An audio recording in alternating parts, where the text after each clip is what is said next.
And this is the most dangerous thing I did in my life, is try to tell the chairman of the Palestinians to talk to Israelis.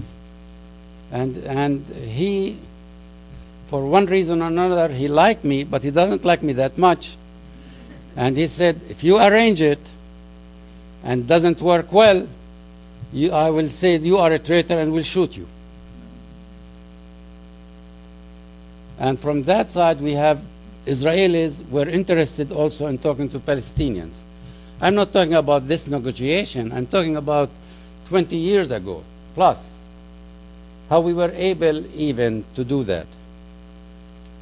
And we find one fellow who is a king of Morocco, and we ask him to help us in getting Palestinians and Israelis to have the first negotiating concept.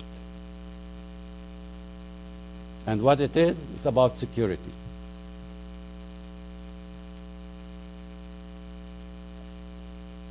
It was tough. It was very, very, very tough. And I'm saying it was tough because how you could negotiate when the Israelis are here with all their power and you are here? When they all have all the military might and we have hardly any might at all. How could you negotiate? It's like United States negotiating with any country. If you don't do it, we'll hit you with a stick or we'll occupy you. If we don't occupy you, we buy you. We'll give you a lot of money. Just shut up. That's the U.S. negotiation. The U.S. is the toughest people to negotiate with because they negotiate into very much in a tough way. I won't like this. I will get it. I buy it. Or I hit you and get it. And they learn it, by the way, from the Israelis. And we have to start thinking how to negotiate with those people who came in security. And for us Palestinians, we never ever care for security. We never think of security that it's important. And we always thought that the Israeli security was also like what we think of security. We never have a place when there will be bombs to go underground or a basement. We never have any basement to go underneath that. We never thought of these things. But if you go to the Israeli side, they will have a basement, they will have everything ready for security underground and all the things. And this was the first time I felt strongly that really, with all their guns and all their might, they're afraid. Israeli people are afraid. And that fear itself was so much projected that we start dealing with issues of security. And when the Israeli security find out that we are sincere, then we went again and we talked to the leadership again, and they said we can negotiate. But it's not only the security concept. It's like Arabs and Jews, we never ever try to find out a common ground between us. I don't want to spend all the time of the past. I want to spend a little bit time of the negotiation here. And I think a lot of you came to hear what is and about the negotiations here. We have negotiations between Palestinians and Israelis more than 220 times. And all of those failed. It was on a very high, and probably you heard the most 3 or 4 of them because of Clinton, because of Bush, because of high-level presidential in the United States to do some work between Palestinians and Israelis. And they failed, and when they failed, each group will blame the other. It's the Israelis, it's the Palestinians, they failed. So a lot of presidents even are afraid in the United States to touch this issue of Palestinian and Israeli. Now we have President Obama in his second year, and he says that we want to have negotiation between the Palestinian and Israeli.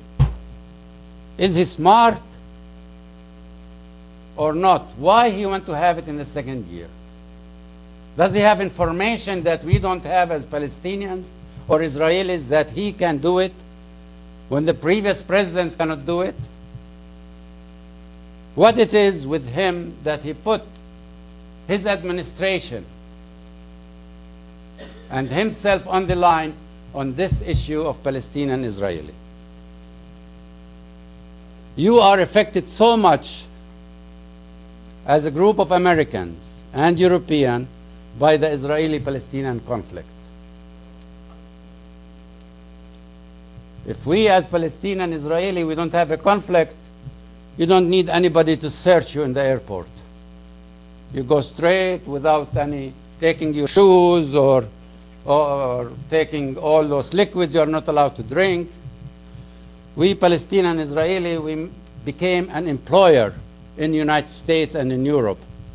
Look how many hotels, how many places you have security because of us. So we employ thousands and thousands of Americans. It's because of us. Also, very unfortunately, because of us, Palestinian-Israeli conflict, many of your young men or women in the army, they die because of us. And you, as Americans, you pay so much taxes, okay, and some of that taxes goes to Israel to buy weapons, settlements. So it affects you directly. So when we have peace between Palestinians and Israelis, hopefully that you will have a little bit more money in your pocket. And you don't need to find somebody is dead because of us, Palestinians and Israelis. The Palestinian-Israeli conflict, unfortunately, it became a conflict in the United States in every town, in the governor, every senator, every election of president. It becomes, if you are with this side or against this side, you will be elected or you don't get elected. China is bigger than us. We are tiny like this. India, with billions of people there, they don't have any influence on the political scene than in the United States. Then we have the evangelical church, the Christians, who make life more miserable for us as Palestinians and Israelis. They believe that God talked to them, that they have to support an Old Testament concept that all Jews have to go there so that Christ, the Messiah, would come back in their time. And we as Palestinians, we start feeling so odd with those evangelical Christians. I could say that loud and clear because I have two of my brothers are evangelical Christians. I have a lot of debate with them. But when evangelical Christians in the United States meet my brother, my two brothers, they couldn't believe that there are evangelical Christians who are Palestinians. They say, oh, wait a minute. How come you are evangelical Christians? How come you don't believe like we believe here? Well, because we read different Bible. Or we believe in Allah and you believe in God as Christians. They have difficulty understanding that. And we find out that becomes an important part for the Christians, Palestinian Christians, to come to speak to a lot of churches of evangelical Christians here, to tell them, we are Christians too. So don't play this game that you support one and want to kill the other. Nonviolence is something that becomes an important part of my life. And because of that, the Israeli felt I'm very, very much of a person who have to be deported, couldn't stay at that place. They put me in jail for 40 days, and they deported me. But they deported me, but the negotiation continued.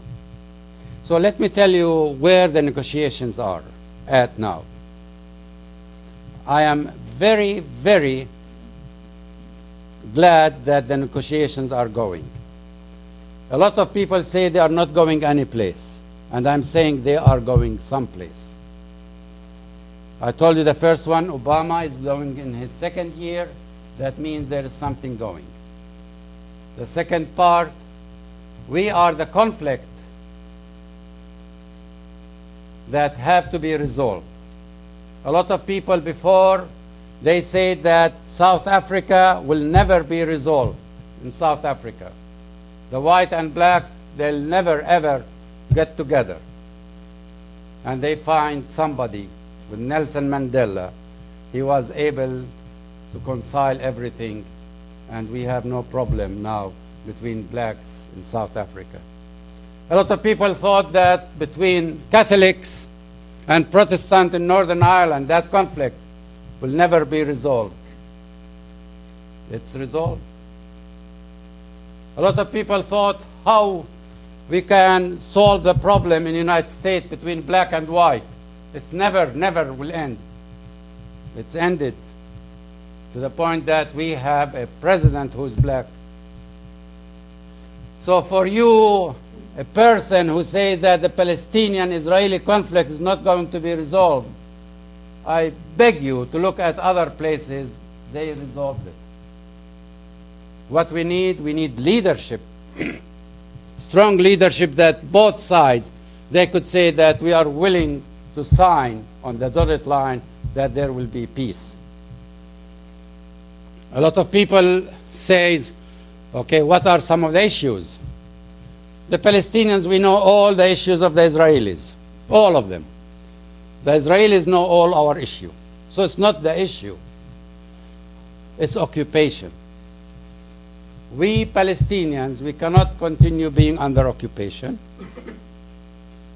Israel cannot say to the world that it is democracy while occupying the Palestinians. How could you occupy it? And what is going on, something that you have to understand, that we dealt so much with the refugee problem,